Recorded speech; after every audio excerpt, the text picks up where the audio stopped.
Hello, আসসালামু আলাইকুম। সবাই কেমন আছেন? আশা করছি সবাই ভালো আছেন। তো আমি রান্না করব আজকে সবজি, মিষ্টি কুমড়ার সিলকা ভর্তা, মিষ্টি কুমড়া ভাজি, সিম আলু ভাজি, আর হচ্ছে মাছ ভুনা করব, বড় মাছ। তো আজকে সব সবজি হবে আজকে। যদিও সবজি বাচ্চারা একদমই খেতে চায় না, তাও আমি চেষ্টা করি ওদেরকে সবজি খাওয়ানোর জন্য। তো এখানে আমি ভাত বসিয়ে দিয়েছি।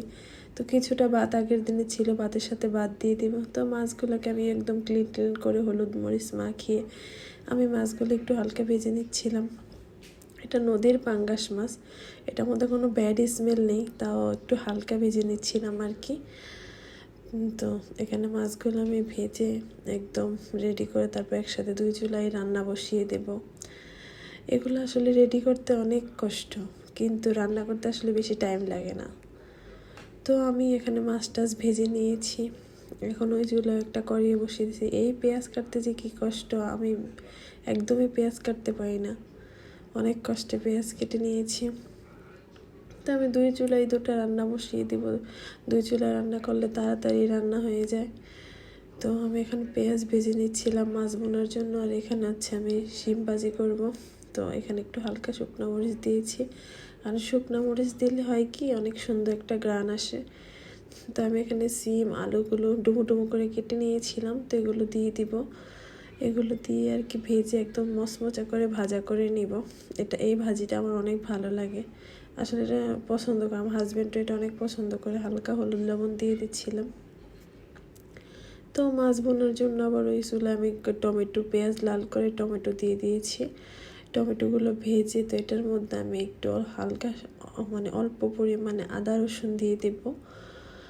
তারপর এটার মধ্যে যত ধরনের মশলা আর কি সবজি মাছ রান্না করলে যে মশলা দেওয়া লাগে ওগুলোই আস্তে আস্তে আমি দিয়ে দেব।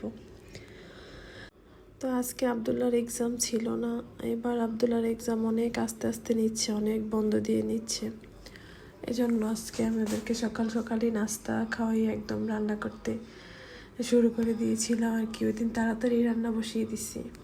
তাড়াতাড়ি রান্না, শীতকালের দিনটা অনেক ছোট থাকে, তো রান্না তাড়াতাড়ি করাই ভালো। আপনাদের যদি আমার ভিডিও ভালো লেগে থাকে তো দয়া করে আমার চ্যানেলটা সাবস্ক্রাইব করে দিবেন, লাইক কমেন্ট এবং শেয়ার করে আমার পাশে থাকবেন। তো আমি একে একে সব মশলা দিয়ে এগুলো একদম ভালোভাবে কষিয়ে তারপর এগুলোর মধ্যে মাছ দিয়ে দিব। তো আবদুল্লাহ যেহেতু কালকে বাংলা পরীক্ষা, তো আমি চেষ্টা করতেছিলাম যে রান্নার পাকে পাকে ওর একটু পড়াশোনা করানোর জন্য।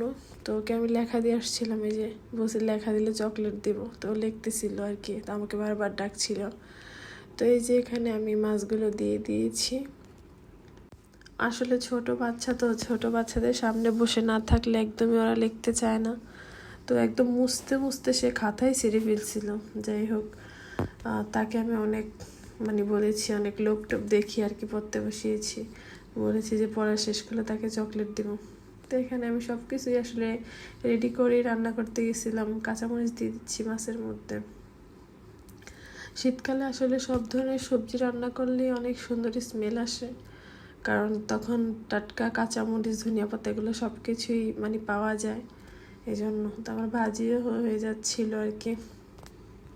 তো ধনিয়া পাতা দিয়ে আমি মাছটা একটু জাল দিয়ে নামিয়ে নেব। তো আজকে আমি স্পেশাল একটা ভর্তা যেহেতু করবো, এই যে স্পেশাল ভর্তা, এটা আমি জানি না কে কে করছেন বা খাইছেন। এই ভর্তাটা আমার নানি শাশুড়ি করে। এটা হচ্ছে আপনার মিষ্টি কুমড়া, সিলকা, কাঁচামরিচ, রসুন এগুলো একসাথে সিদ্ধ করে তারপর এটা আর কি ভর্তা করে, এটা অনেক মজা। তো বাচ্চাদের জন্য মিষ্টি কুমড়া ভাজি করে নিচ্ছিলাম ওদের জন্য। তো এখানে এই যে তার লেখা শেষ, তার বায়না শুরু যে আমি লেখা শেষ করছি, এখন আমাকে দাও, গিফট দাও। তো এই যে চকলেট দিতে অনেক খুশি, তাকে এইসব চকলেট আমি বাসার মধ্যে এনে রাখি। ও যখন লেখা কমপ্লিট করে তখন ওকে আমি চকলেট দিই, আমি আমার প্রমিস রাখি, এজন্য সেও লেখে। তো তাকে একা দিলে তো হবে না, তার সাথে আমার মেয়েও আছে। দুজনের একদম তুমুল ঝগড়া বেজে যাবে যদি আমি দুজনকেই না দিই। তো রান্না টান্না একদম শেষ করে আমি এই যে কাপড় সাবান লাগিয়ে, এই কাপড়গুলো সাবান লাগালে আসলে ধুলে বেশি পরিষ্কার হতো, আমি কাপড় সাবান লাগিয়ে ওয়াশিং মেশিনে দিয়ে দিয়েছি। যেহেতু শুধু বাচ্চাদের কাপড় দিয়েছি, তো আমি কুইক ওয়াশ দিয়ে একদমই কাপড়টা ধুয়ে নিব, কারণ অল্প একটু কাপড় যেহেতু তাড়াতাড়ি 23 মিনিটের মধ্যে আর কি ধোয়া হয়ে যাবে। তো আমি মেশিন চালু দিয়ে নিজে গোসল টোসল করে একদম ফ্রেশ হয়ে তারপরে খাবার খাবো আর কি। এই যে টেবিলে খাবার দিয়েছি, এখন আমার হাজব্যান্ডকে খাবার দিব।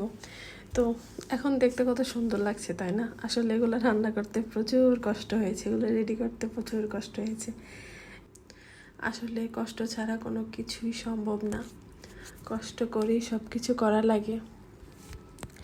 তো আমিও খাবার খেয়ে নিচ্ছি, সবাইকে খাবার খাইয়ে আমিও খাবার খেয়ে নিচ্ছিলাম।